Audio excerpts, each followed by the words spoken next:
নুমলীগড় তেল শোধনাগাৰে আগবঢ়োৱা সাহায্য পুঁজিৰে দেৰগাঁৱৰ লঠাগাঁৱত অৱস্থিত অজলা পুথিভঁৰালৰ নৱনিৰ্মিত ভৱনৰ শুভ উদ্বোধন কাৰ্যসূচী সফলভাৱে সম্পন্ন হৈ যায়। উল্লেখযোগ্য যে কাজিৰঙা লোকসভা সমষ্টিৰ সাংসদ কামাখ্যা প্ৰসাদ দাসৰ উপস্থিতিত স্থানীয় বয়োজ্যেষ্ঠ ব্যক্তি তথা অজলা পুথিভঁৰালৰ উপদেষ্টা ধ্ৰুৱকান্ত বৰাই ফিতা কাটি নৱনিৰ্মিত ভৱনটো শুভ উদ্বোধন কৰে। অজলা পুথিভঁৰালক নুমলীগড় ৰিফাইনেৰীৰ যোগেদি তেখেতসকলে নিৰ্মাণ কৰিছে আৰু এই উদ্বোধনী অনুষ্ঠানত মই আহি উপস্থিত হৈ নিজকে আনন্দিত অনুভৱ কৰিছোঁ আৰু যথেষ্ট জ্যেষ্ঠ লোক ইয়াত উপস্থিত আছে আৰু এই অঞ্চলটোৰ বিদ্যাৰ্থী দিশৰ লগতে সামাজিক দিশৰ লগতে এই অনুষ্ঠানটো জড়িত হৈছে। ভৱিষ্যত দিনত মই আশা কৰিম যে তেখেতসকলে এই অনুষ্ঠানটোক আৰু অধিক সক্ৰিয় কৰি তুলিব।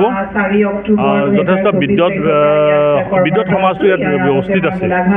মই তেখেতসকলক ডেকা ল'ৰাবিলাককো ইয়াত জড়িত কৰিবৰ কাৰণে অনুৰোধ জনাইছোঁ আৰু এটা বিভিন্ন ধৰণৰ কাম কাজ কৰিবৰ কাৰণে সুবিধা আছে। ময়ো তেওঁলোকে আগবঢ়াই লৈ যোৱাৰ প্ৰতিশ্ৰুতি দিছে। মই অজলা পুথিভঁৰালৰ এই অনুষ্ঠানটো আৰু তেখেতসকলে অধিক সক্ৰিয় কৰিব বুলি মই আশা কৰোঁ। তাৰ পিছতে প্ৰাক্তন শিক্ষক তথা পুথিভঁৰালৰ উপদেষ্টা অৰুণ শৰ্মাৰ সভাপতিত্বত অনুষ্ঠিত হোৱা সভাত উপস্থিত থাকি সুযোগ বৃদ্ধি কৰে প্ৰাক্তন শিক্ষক তথা পুথিভঁৰালৰ স্থায়ী সভাপতি মহেন্দ্ৰনাথ হাজৰিকাই।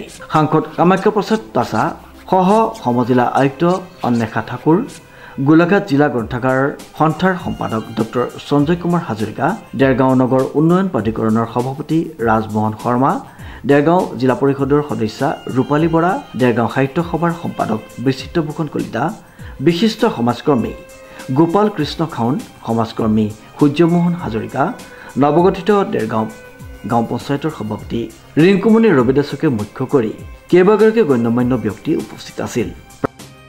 উপস্থিত থাকি সঁচাকৈ অত্যন্ত সুখী হৈছোঁ।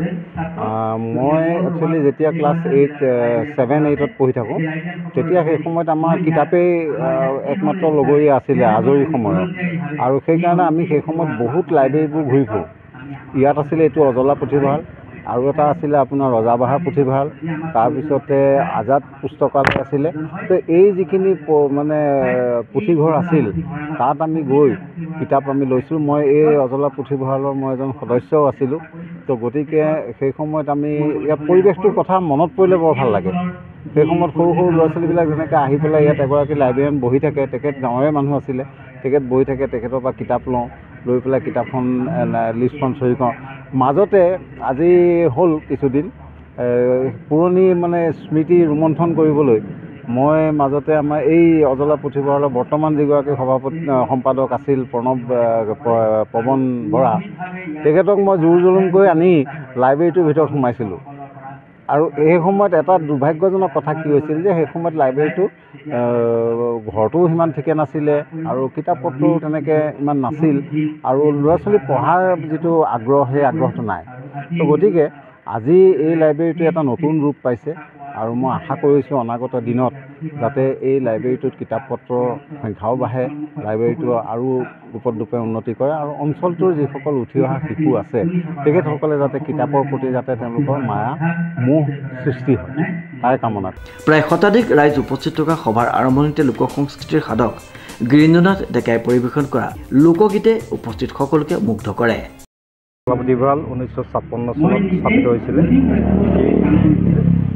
গোলাঘাট জিলাৰ সমগ্ৰ দেৰগাঁৱৰ গ্ৰাম্য অঞ্চলত প্ৰতিষ্ঠা হোৱা এটা পুথিভঁৰাল।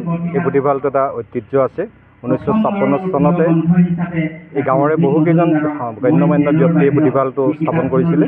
প্ৰথমতে পুথিভঁৰালটো এটা সৰু পৰ্যায়ত আছিলে, কিন্তু আমি ৰংগমঞ্চ এটা তৈয়াৰ কৰিবলগীয়া হোৱাৰ কাৰণে আগৰ যিটো অজলা পুথিভঁৰাল আছিলে সেই পুথিভঁৰালটো ভাঙি পেলাবলগীয়া হৈছিলে।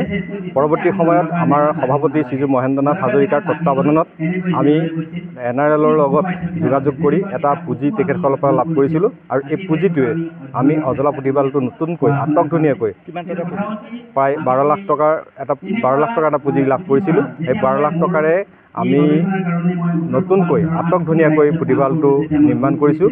গতিকে আমি আশা ৰাখিছোঁ এই পুথিভঁৰালটোত আমি বিভিন্ন সময়ত বিভিন্ন ধৰণৰ বৌদ্ধিক আলোচনাসমূহ ইয়াত আমি নিশ্চয় পতাৰ ব্যৱস্থা ৰাখিম।